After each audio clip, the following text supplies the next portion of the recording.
제가 오늘은 5, 60대의 채무자들의 어려운 삶 그리고 힘겨운 삶에 대해서 설명을 좀 드리려고 합니다. 최근에 오셨던 분들 중에도 5, 60대의 중장년층 이상 넘어간 나이에서 경제적 채무 때문에 힘들어서 오신 분들이 많이 계신데요. 그분들은 이제 몇 가지 특징이 있습니다. 굉장히 힘든 상황인데 크게는 두 가지 경우가 있습니다.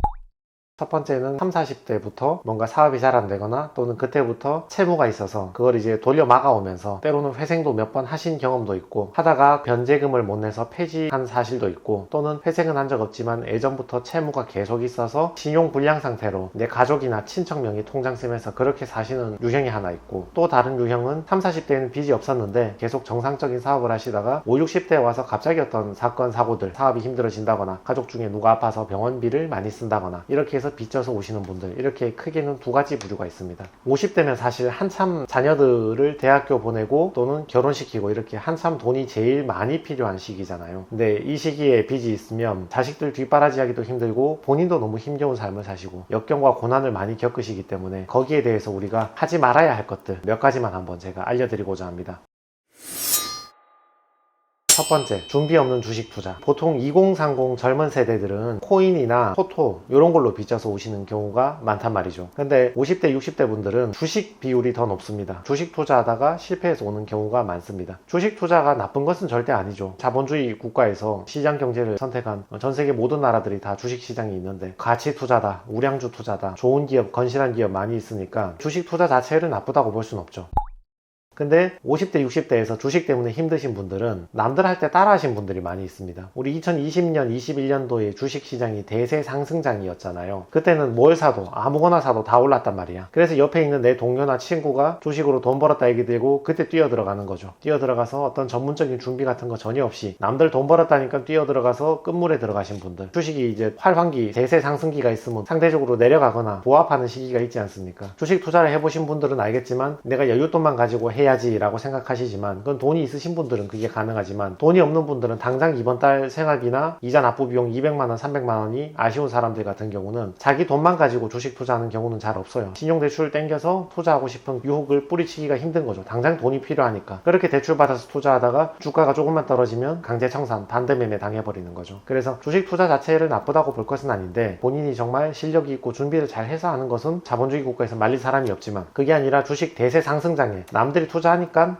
나도 따라 해야지 이렇게 들어가신 분들은 끝이 별로 안 좋다 그런 말입니다.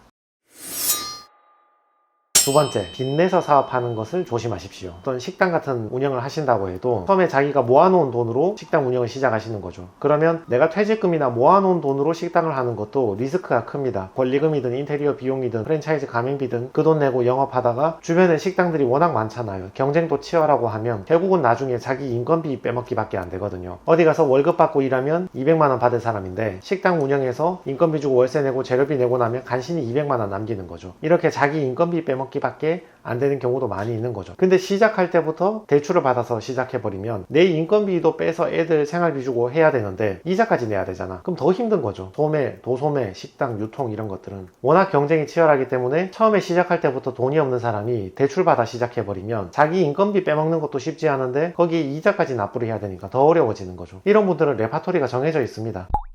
처음에 돈이 없어. 근데 대출 내서 사업을 시작했어. 근데 주변에 같은 업종 경쟁이 치열하니까 돈을 모으는 건 쉽지 않은데 매달 내야 되는 이자는 자꾸 늘어나지. 그러니까 돌려막기가 시작되는 거죠. 이 카드에서 현금 서비스 받아서 저 대출 갚아주고 그 대출 받아서 이 대출 갚고 이렇게 돌려막다 보면 순식간에 채무 원금이 막 늘어나죠. 그러면 이자는 또 그에 따라 늘어나겠죠. 이 타이밍이 되면 대출 사기나 대환 사기나 보이스피싱 사기를 한번 당합니다. 사기를 당하는 거는 똑똑하고 안 똑똑하고의 문제가 아니라 그 사람이 얼마나 궁박한 상황에 있냐 거기에 달려있거든요.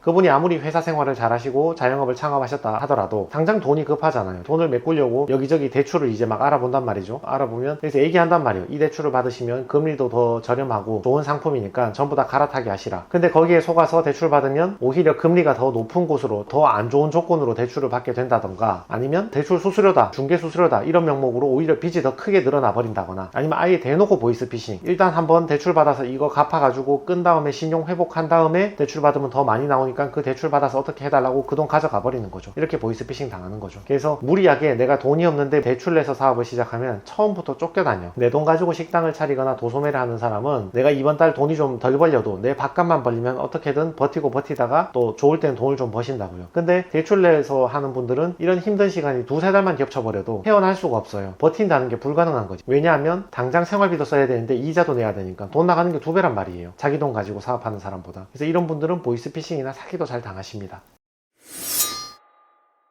세 번째, 제일 중요한 사안인데 실패는 혼자 하시라. 아버님이 사업을 하다가 힘들어졌어 하면서 자기 명의로 대출을 많이 받겠죠. 대출을 많이 받고 힘들어지면 배우자한테 생활비를 못 주기 시작하겠죠. 그러면 그 집 사모님도 자녀들이 아직 어리잖아요. 학교 보내야 되니까 가서 신용대출을 받든지 카드론을 받든지 그 집 사모님도 빚이 생기기 시작한다고. 그러다가 아버지가 신용이 너무 안 좋아져서 자기 명의로는 뭔가를 할 수 없게 되면 이제 어머님 명의를 들고 가서 사업자를 내가지고 어머니 이름으로 사업자를 내서 사업을 하는 거지. 그럼 어머님 명의로 대출을 또 받는 거지. 그 어머님도 이제 빚이 막 늘어나는 거예요. 그러다가 그 사업도 잘 안 됐어. 잘 될 확률이 굉장히 낮잖아요. 풍부한 자본을 들고 시작해도 경쟁이 치열해서 안 될 수 있는 가능성이 높은데 아버지 자체가 돈이 없고 신불이 된 상태에서 명의를 빌려서 어머니 명의로 사업자를 내서 어머니 명의로 대출을 받아 했는데 자본도 없고 매달 이자 내야 되는 거에 쫓기면서 사업을 하는데 이 사업이 잘 되기가 쉽지가 않잖아요. 그래서 어머니 명의도 신용불량되고 어머니도 힘들어진다고. 그럼 어떻게 되냐? 고맘때쯤 되면 자녀들이 대학생이 돼요. 성인이 되거든. 대출이 나와. 그럼 이제 자식 명의로 사업을 하기 시작하는 거죠. 자식 명의로 개인 사업자 내고 그 명의로 사업하고 자식 명의로 다시 대출을 받고 자식 명의로 사업을 안 한다고 할지라도 자식이 신용카드가 나오면 신용카드에서 그 대출 받은 걸로 아버님 생활비 쓰면서 그렇게 이제 버텨보려는 거죠. 그럼 온 가족이 신용불량이 다 돼. 다 힘들어져.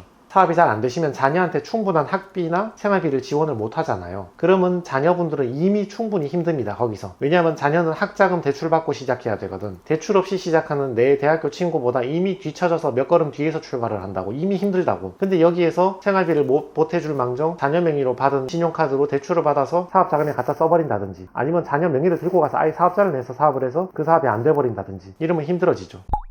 최근에 했던 사건 중에서 어머님이 오셔가지고 하소연을 하더라고요. 아버님께서 십몇 년 이렇게 사셨어. 어머니 명의로 사업하다 안 돼서 어머니도 신용불량 됐고 자식들한테 생활비 빌려가면서 이렇게 사업하시는 거야. 그러니까 어머니가 보실 때는 십몇 년 동안 저렇게 해서 안 되는 사업이면 안 되는 사업인 거야. 가능성도 낮고 시작부터가 가족들의 돈을 빌려서 하고 아버님도 신용불량이니까 그렇게 빚내서 간신히 하루 벌어 하루 먹고 사는 그 사업이 객관적으로 잘 되기 힘들다 이거지. 근데 아버님은 그걸 못 받아들이시는 거예요. 십몇 년 동안 이렇게 사업을 하고 자영업 해버리면 거기에 심취하고 애착이 생기고 그 사업에 많이 빠져있기 때문에 그게 안 된다고 아무리 설명을 해도 벽 보고 얘기하는 거지. 설득이 안 되는 거지. 그렇게 해서 그 아버님은 어머님 명의, 자식 명의 돈 다 땡겨 쓰는 바람에 온 가족이 다 신용불량이 다 돼버렸죠. 혹시 자영업이나 이런 걸로 준비 없이 시작하셔서 채무가 발생하면 혼자 실패하셔야 됩니다. 가족들 걸 대출을 땡겨 쓰시면 안 됩니다.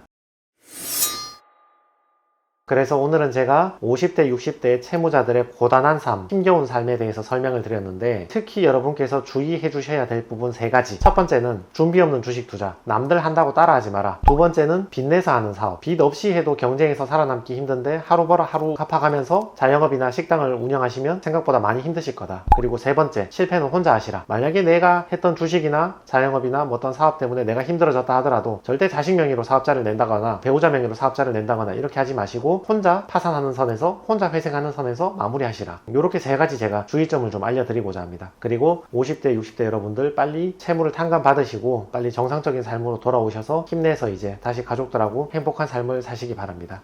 네, 이상입니다.